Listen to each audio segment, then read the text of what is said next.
Hello. Pwede bang i-rate mo ng 1 to 10 ang performance ni PBBM and ni BP Sara based sa mga nakikita at nababasa mo sa social media and sa mainstream media? Okay.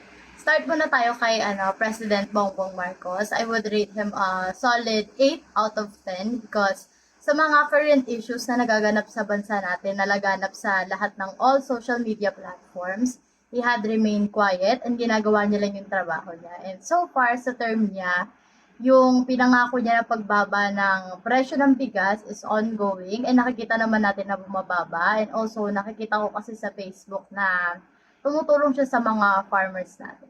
Proceed naman tayo kay VP Sara Duterte.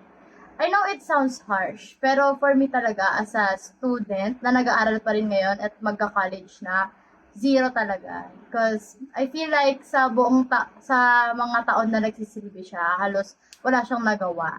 Parang it's all for the title. And I'm very disappointed dun sa confidential funds na dapat hindi confidential, dapat hindi yun legal sa atin kasi karapatan ng mga kabataan malaman kung saan niya ba dinala yung pera na yun. Dapat hindi yun confidential kasi dapat alam ng public kung saan niya dinadala yung pera na yun. And also, puro kasi kahihiyan yung dinala niya sa atin.